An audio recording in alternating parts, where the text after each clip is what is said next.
अध्यक्ष जी, किसी भी देश की विदेश नीति अपने में कोई स्वतंत्र नीति नहीं होती है, वरन वह किसी देश की आंतरिक नीति को स्पष्ट करती है। उदाहरण के लिए हम अमेरिका को ले सकते हैं। उसने अपने यहाँ अधिक कण पैदा किया और जब उसके पास अनाज फालतू बच गया तब वह अपने बकाया अनाज की बिक्री के लिए ऐसे देशों की तलाश करने लगा जो उधार पर माल ले सकते हो।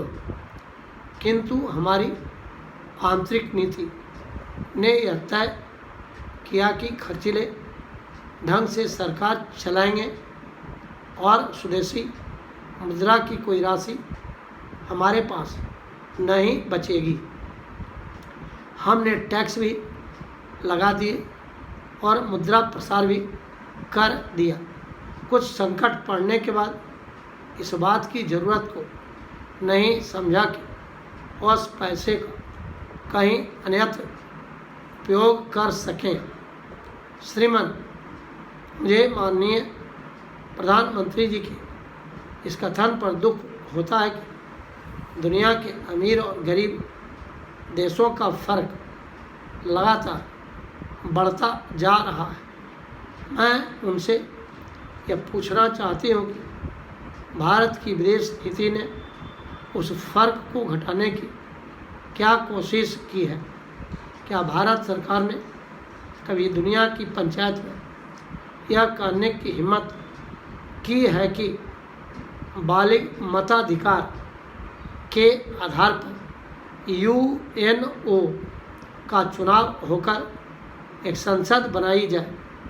और क्या आप में यह देखने की हिम्मत है कि फ़ौज के हिसाब से कर लगाकर एक विकास का खाता खोल दिया जाए?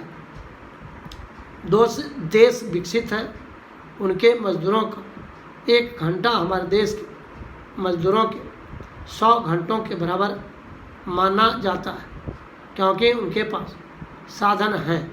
इसीलिए यह अंतर और भी बढ़ता चला जा रहा है। किसी देश के अंदर आंतरिक नीति में अमीरी और गरीबी का अंतर बढ़ता चला जा रहा हो और वह दुनिया के देशों में विद्यमान अमीरी और गरीबी के इस अभिशाप को खत्म करेगा, यह समझ में आने वाली बात नहीं है। अब मैं आपका ध्यान एक और बात की ओर दिलाना चाहती हूँ। पूर्वी जर्मनी को मान्यता देते हमें परेशानी होती है, इसलिए कि शायद पश्चिमी जर्मनी को बुरा लगे, लेकिन पश्चिमी जर्मनी ने तो अपनी रक्षा का भार दूसरों पर छोड़ दिया है। उसने अपनी पूरी शक्ति इस बात पर लगा दी है कि अधिक से अधिक उत्पादन किया जाए। आपने जो समय दिया उसके लिए मैं आभार प्रदर्शन करता हूँ और आपका धन्यवाद करता हूँ।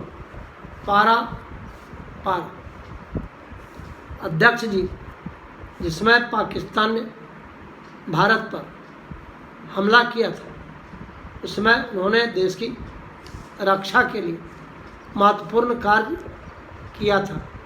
इसके साथ ही मैं मंत्री महोदय को यह भी याद दिलाना चाहता हूँ कि शायद उन्होंने इस पर ध्यान नहीं दिया कि इस बार जो राष्ट्रीय पुरस्कार मिले हैं उनमें रेलवे प्रशासन को केवल 2 ही प्राप्त हुए हैं, जबकि मैं ऐसा मानता हूँ कि हमारी सेना के बाद अगर किसी ने युद्ध काल में सराहनीय कार्य किया है तो वह रेलवे प्रशासन अथवा रेलवे कर्मचारी और अधिकारी हैं। इसलिए उनके मनोबल को कायम रखने के लिए और उनको प्रोत्साहित करने के लिए रेलवे मंत्री को इस बात पर भी ध्यान रखना चाहिए और इसका प्रयास करना चाहिए कि जो भी इस तरह के प्रोत्साहन मिले उनमें रेलवे का विशेष ध्यान रखा जाए।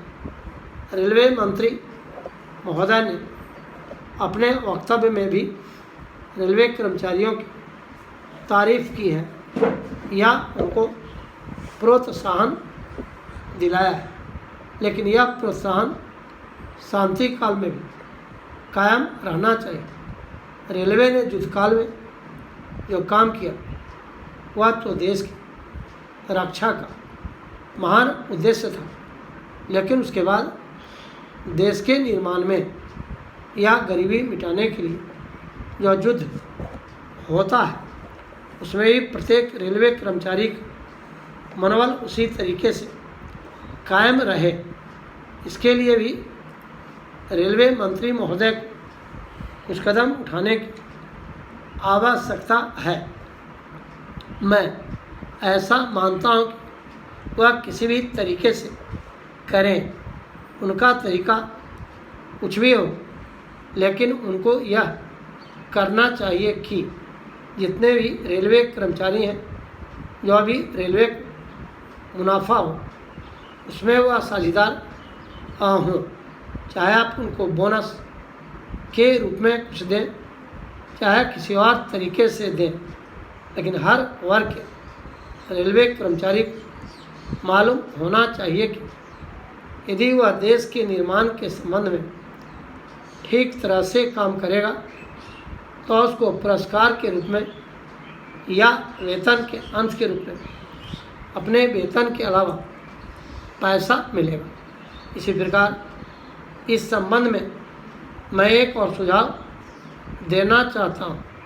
स्वतंत्रता के बाद रेलवे प्रशासन भारत सरकार का प्रशासन हो गया, लेकिन यह लोकसभा एक विशेष उद्देश्य को लेकर चुनी गई है।